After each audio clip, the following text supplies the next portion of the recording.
Survivor Season 40, Winners at War, Episode 7, all wrapped up.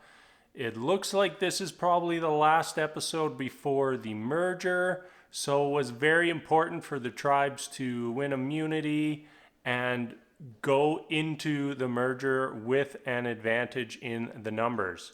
So, first off, let's start with Edge of Extinction. We saw Parv and Sandra join the crew. We are seeing a lot of old time faces out there. All the old schoolers are all there, and none of the new schoolers are. It's very bizarre to me as someone watching just the style of play. Like, they often want to bring up that the game has changed, the game has evolved, but really it's come down to you're the bigger name, you're going home. And it's just it's crazy to look at the beach on Edge of Extinction and see all the players who are sitting there instead of having a shot at winning the $2 million.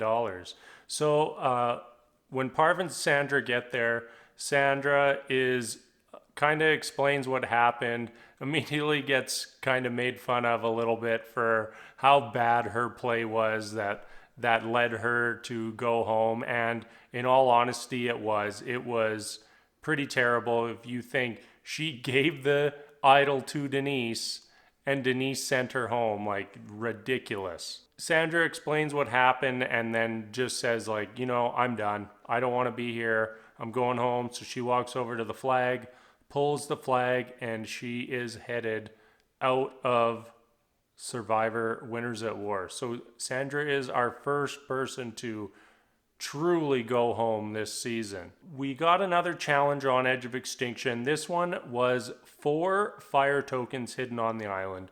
Each player was given a clue, and the clue said there's a fire token at the end of each path up on the mountain. So they all race off. We see Rob go sprinting up the mountain. We see Tyson chasing close behind. We see Tyson scoop up a fire token, and then nobody finds the rest. Nobody can find any of the other ones. People are pointing accusations. Do you have one? I'd tell you if I had one. What about you? You caught one, and then everybody kind of retires. They quit looking, and then we get this cutscene of Boston Rob scooping up 3 of the 4 tokens without anyone else knowing. Classic. It was amazing. So in 5 minutes, Boston Rob now has as many fire tokens as Natalie on Edge of Extinction. So we're probably also getting pretty close to them having some sort of fight challenge to get back into the game. So that'll be interesting, because it would be nice to see at least one of those faces still participating in the game. So after this, we got a quick glimpse at each of our tribes. And in all 3 of our tribes, we very much had a strong, like, 3 versus 1 mentality forming. In Selly, we had Yule, Nick, and Michelle all kind of going against Wendell just based off his actions, his arrogance, and just everything he's done in the game. And they kind of all just line up and say, like, yeah, he's probably the one who's got to go. In DeCall, we see Tony as the odd man out. I mean, I guess Tony is one of the surviving, more like old school, bigger name kind of guys. And there he is.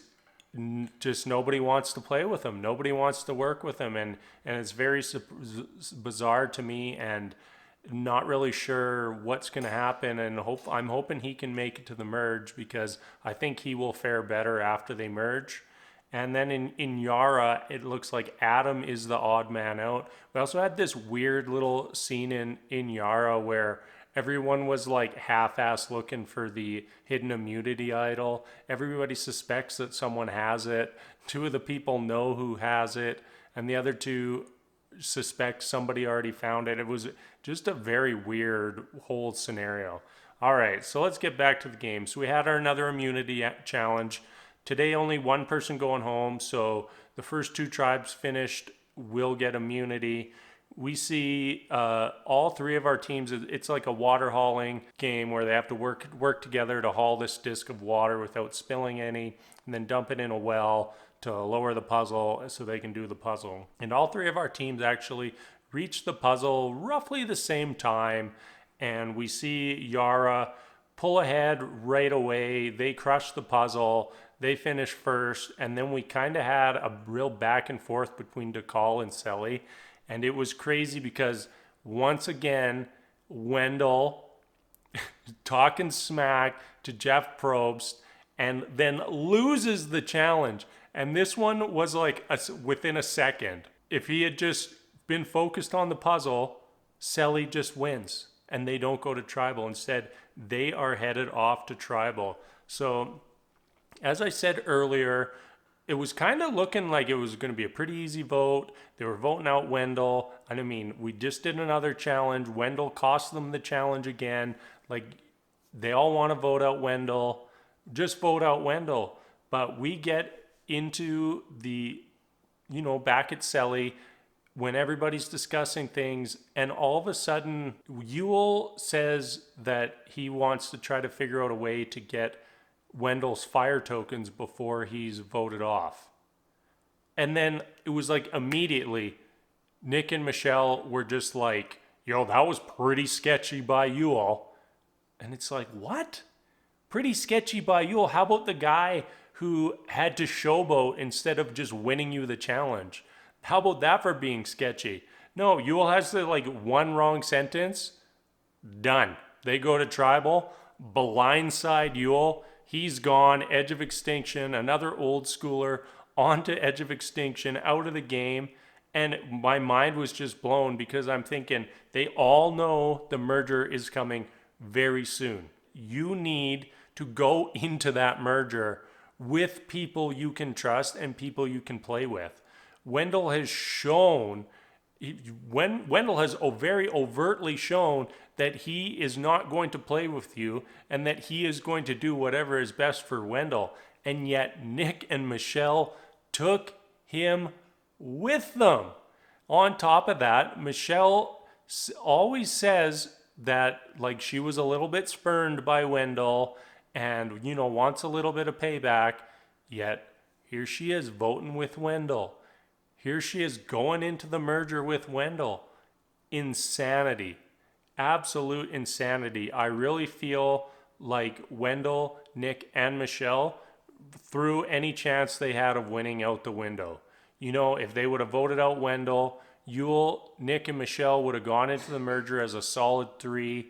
And really all they had to do was just get on the side of 2 more people.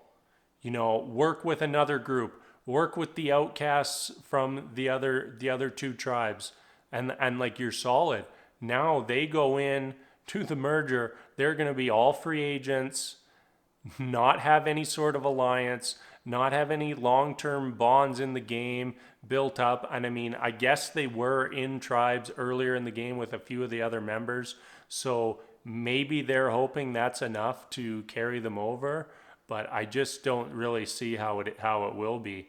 So yeah, another just bizarre turn at Tribal Council. We had the crazy moment last week that sent Sandra home. We had this really, which felt like a silly blindside to me, to send Yule home, and that's it. It's over. So yeah, we're done for episode 7. Like I said, looks like merger next week. So new tribe, no more immunity idols for the whole tribe. It'll just be one person gets the immunity idol and that's that. The merged tribe is going to be very interesting with all the powers that are still floating around. And I'm very excited to see how the rest of the season plays out. So thank you so much for watching, and I will see you next week.